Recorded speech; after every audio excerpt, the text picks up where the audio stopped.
What is up, and welcome back to another episode of Blood and Beer, the show where we talk blood sport and we drink beer. I'm your host, Matt, and as always, we've got some MMA to talk, some BKFC, we've got it all today. Going to recap UFC Edmonton.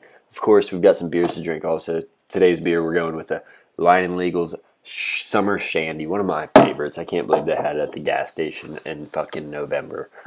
Alright, first off, I want to try to not swear as much this episode. I've been cussing up a storm, especially when the PFL gets brought up. They're not getting brought up today, so no cussing. But UFC Edmonton, we're going to recap that. We're up $274.50 on the card, up $60 or down $60 year to date now. So we're slowly digging our way out of this hole we got ourselves in. And we're going to go over that card. It was a good one. And then we're going to look ahead at other parts of the combat sports world. We got Paul versus Tyson coming up. We got Neil Magny versus Carlos Praetos on a pretty good card. And then we also have BKFC with the championship fight and a couple UFC bets on their card this weekend. So we'll get into that.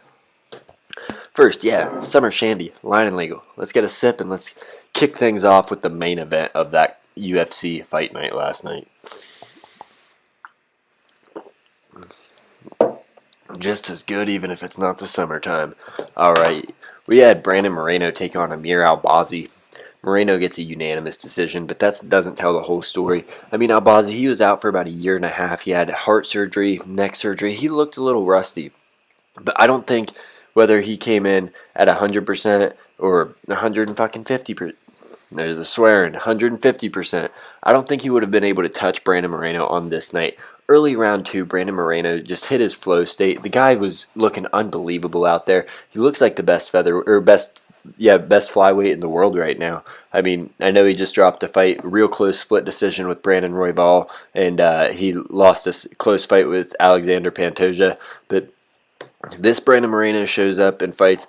You can't take him down. His takedown defense was on point. When he got taken down, he shot right back up. Wasn't even a couple seconds of control time for Albazi. And then the striking, his boxing combinations. We've all known forever Brandon Moreno is a fucking amazing boxer. He's got very technical boxing, and he's got that Mexican fighter spirit. This dude's he's the total package, and I know he's a former champ.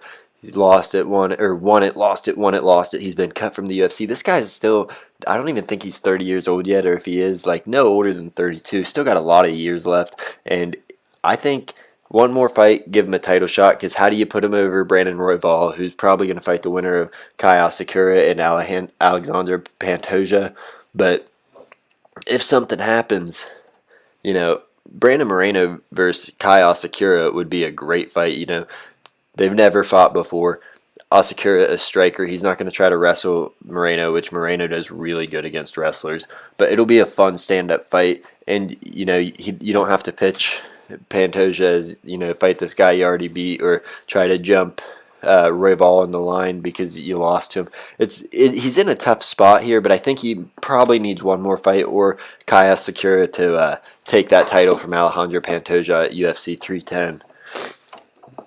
And then we had another former UFC champion in the co-main event. 5 rounds in this one as well. Erin Blanchfield, she took on former strawweight champion Rose Namajunas. And it wasn't the most entertaining fight. Rounds 1 and 2, Namajunas was just kind of outclassing her on the feet, doing her thing, outpointing her.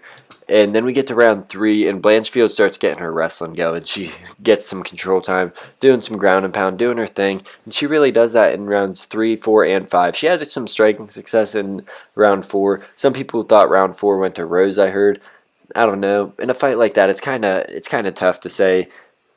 It wasn't a lot happening. I had Blanchfield winning 3-2. But all 3 judges had it. First 2 rounds for Rose, last 3 rounds for Blanchfield. So Blanchfield, she bounces back from her loss to Manon Fiorot, and she's in a weird spot too now, because this was like a number 1 contender fight in waiting. Because Manon Fiorot, she's fighting Valentina next for the title, we assume, unless Zhang Weili moves up from 115 to take on Valentina for the title. So that leaves Erin Blanchfield in this really weird spot where she can't jump Manon Fiorot because Manon Fiorot dominated her, so she's not ready for a title shot. She needs one more. She's calling for Alexa Grasso, and that's a fun fight. Grasso's got really good jiu-jitsu. Her boxing is really good, and Blanchfield's going to struggle with someone that's just a pure boxer like Grasso. It'll be a fun fight, and that's if Blanchfield can get past her. In the meantime, Manon Fiorot and Valentina settle their differences. That's she could rematch Manon for the title or take on Valentina. I don't think she beats either of the women, but yeah, she's calling for Alexa Grasso to make sure she's ready when that time comes. I'm out of breath. The weather changing, hot, cold, hot, cold. My freaking sinuses are all clogged up. I can't get a breath. All right, and then we'll run through a couple of these fights here. We had Brenson Ribeiro defeated Caio Machado by split decision. Close fight. I thought Machado won, but it is what it is. Jasmine Jasdavicius, she submits Ariane De Silva with a Darce choke in round 3. Three wins in a row for Jasmine Jasdavicius. And then we had Dustin Stoltzfus. He took on Marc-Andre Barriault. And this fight was weird as hell. It was awesome. The ending sequence was awesome, but we start things out early. Stoltzfus throws a leg kick, and Barriault tries to spin, falls, and Stoltzfus just dives on him and controls him for about 3.5, 4 minutes of the fight without doing any ground and pound or any damage on the feet. But once Marc-Andre Barriault stands up, he just starts swinging these bombs, and he lands a couple. But Stoltzfus, he takes a step back. He starts countering Barriault a little bit, and then just boom, one straight shot down the middle. Puts Barriault cold. Walk-off knockout for Dustin Stoltzfus. Big underdog hit there for whoever had him. Not me. I was pretty confident in Marc-Andre Barriault in that one. And then we had Mike Malott. He got a unanimous decision over Trevin Giles in a fight that absolutely sucked. Just a fucking snooze fest. Amin Zahabi, he defeated Pedro Munoz by unanimous decision, and this was a fun fight. Zahabi he's coming into his own. He's popping the jab. His high kick, it's very well hidden the way he throws it. I'll throw a couple punches, and then immediately that high kick comes up, and it just grazes off the shoulder, off the top of the head, hits the neck. He was looking really good, messing Pedro Munoz up. Munoz was coming forward, and he was fighting the whole time, but he just didn't have anything versus Zahabi, and that's 5 in a row for Amin Zahabi. So at 135, he could be a problem. He's awkward. He's herky-jerky the way he fights. He's got good wrestling if he's got to go there, but he likes to strike. Fun fight. We'll see where he goes in the future. He's calling for a top 15 guy next. All right, and that brings us to my favorite fight of the night. Charles Air Jourdain makes his debut at bantamweight, taking on Victor Henry. And I thought 135 was going to be a problem for Jourdain when I first found this out. He's fought at 155 before, and he's only 28 or 29 years old. This dude's still young, and he's dropping 20 pounds from his initial weight class. I was a little concerned. Goes out there, he looks huge. He doesn't look sucked in or anything. He looks like he's ready to be there, but he's big at 135. The speed's still there. He's got the power and the strike. And he was messing Victor Henry up pretty good on the feet at the beginning. He was catching him with a lot of combos, a lot of counter shots as well when Victor Henry would do his blitz attacks. But then Henry gets a takedown. A lot of control time. Started threatening with submission attacks. Didn't have anything locked in. But Charles kept fighting for a guillotine. Not even to get it, just to be able to stand himself up, get the leverage, build his way up, and either reverse it, scramble, or get out and get to the feet. But in one of those weird guillotines that he had, he's got his arm like all the way up like this, throws it over the back of the neck of Victor Henry, and then he realizes he can connect his hands because he's so much bigger than these guys, and he starts cranking him at an angle like this that causes Victor Henry to tap out. It was the weirdest angle you'd seen for a guillotine. It was amazing. Love to see Charles Jourdain get the dub. This dude's going to be a problem at 135. I think he was a problem at 145. He's just a fucking warrior. He makes you fight for it. He goes for it. And if this fight would have gone to the third round, he would have finished it anyways because he turns into a mythical fucking beast in that third round. And he got $50,000 bonus for that fight. Running out of breath, my God. Next up, we had Yusuf Zalal. He gets a head and arm triangle choke. Second round submission over Jack Shore. Nasty knee drop short that leads to that. It was kind of a club and sub with that knee. That's 3 in a row for Zalal since coming back to the UFC, and he's looking good. Jack Shore, he's had a rough go of things lately since going to 145. Just things have not gone his way. And then we had Alexander Romanov. He defeats Rodrigo Nascimento in a pretty dull 30-27 decision.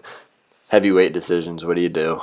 And then Sari Sidi gets a super close split decision with Garrett Armfield. Both guys were landing a lot of shots. Sidi, I thought he looked good in rounds 1 and 2, but 2 could have really gone either way. Round 3, Armfield was winning, which normally Armfield drops from death gassing, and he gets that one. But they give it to CD in a split decision. He said he didn't think he won. Most people didn't think he won, but in close fights, is it really a robbery? And then we had Cody Gibson. Absolutely dominant performance over Chad Anhelinger. Goes out there and just grapples him, ground and pounds, beats him to shit the whole 15 minutes. First fighter in UFC history to successfully, legally cut someone with a 12-6 elbow since these new rules have come out. So Cody Gibson, if nothing else, you're going down in the history books for that. But at 37, this dude looked dominant, looked athletic, didn't show any signs of slowing down. He's looking a lot better. The Renegade might have more left in the tank. Normally, guys at these lighter weight classes don't look good as they get older. Cody Gibson still got it, as far as I can see.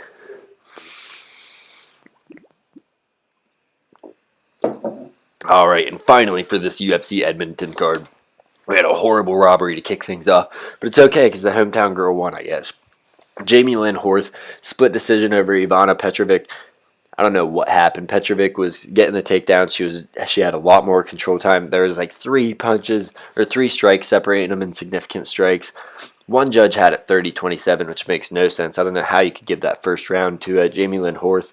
Other than I don't know which round you give to Horth definitively, but is what it is. Hometown cookins. Didn't have any action on that. So, that's what we have for that card. In this card, it was a perfect start time. 5 p.m. for the prelims, 8 p.m. for the main card on the East Coast on the Eastern Standard Time. Goodness gracious. That's the perfect time for a card to start for me. All right, and then wrapping things up, we are 2 weeks out from Jake Paul versus Mike Tyson, and I don't know how to feel about this. I really don't. Every Jake Paul fight, we all know what it is. We want him to go in there and get knocked out, and it doesn't happen, and it doesn't happen, and it doesn't happen. And now he's fighting Mike Tyson. Golly. A lot of phlegm. A lot of phlegm and shit. Yeah, but he's fighting Mike Tyson, most devastating knockout puncher of all time. Only problem is he's 58 years old. Now, he fought Roy Jones Jr. a couple years ago and looked good, but it was no headshots, and I just wonder if he's going to be able to deal with the athleticism of Jake Paul and the power of the young guy. How's the old man's chin? He was just hospitalized earlier this year because of training complications. So, I don't know how to feel about this. In my heart of hearts, I want Mike Tyson to win. But if those odds are anywhere near minus 200 or less for Jake Paul, you believe I'm putting some money on that because I want Mike Tyson to win, but we've seen this story play out. We wanted Nate Robinson to win. We wanted Ben Askren to win. We wanted Tyron Woodley to win. We wanted Tyron Woodley to win. We wanted Nate Diaz to win. Tommy Fury did win, but it was boring and a little controversial. It's just, we've seen it play out before. He doesn't fight guys that are actually going to challenge him. It's the big names with no risk. It's a very smart business plan, but you hate to see legends go down to this guy.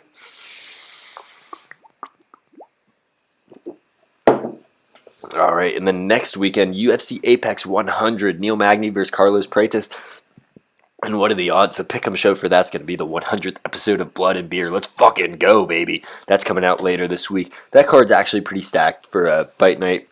It's the 100th Apex card. How could it not be? And then we have BKFC. They also got a card next week and a championship fight with UFC vet Jimmy Rivera. He's challenging Kai Stewart for the 145-pound title. And we also got the Ultimate Fighter alumni, Julian Let Me Bang Lane. He's going to be making his 14th BKFC appearance. It's fun. I mean, they got some UFC vets on there. Every BKFC event's a lot of fun. So that's what we got for you today. Oh, by the way, Max Holloway came out yesterday. He's moving up to 155 permanently. And if you missed my last episode, Joaquin Buckley versus Ian Gary, that has been locked in for UFC Miami. And then we have rumors Kamaru Usman's going to be taking on Shavkat Rakhmonov for the 170-pound interim title. We'll have to wait and see. Dana White, UFC, hasn't come out and said anything about that yet, but I can't wait if that's going to be happening. Not necessarily deserved title shot, but the title shot, I mean, if anybody gets it off, no wins, 3 losses in a row, Kamaru Usman, he's a challenge for Shavkat Rakhmonov, if nothing else. So that's all I got for you today. Thanks for tuning in. We'll drop a pick'em episode couple days, maybe tomorrow, maybe the next day, make you some money, dig us out of that $60 hole we're in year to date. We're bouncing back. We were down big a couple weeks ago. So that's all I got for you. Thank you for tuning in. This has been the 99th episode of Blood and Beer.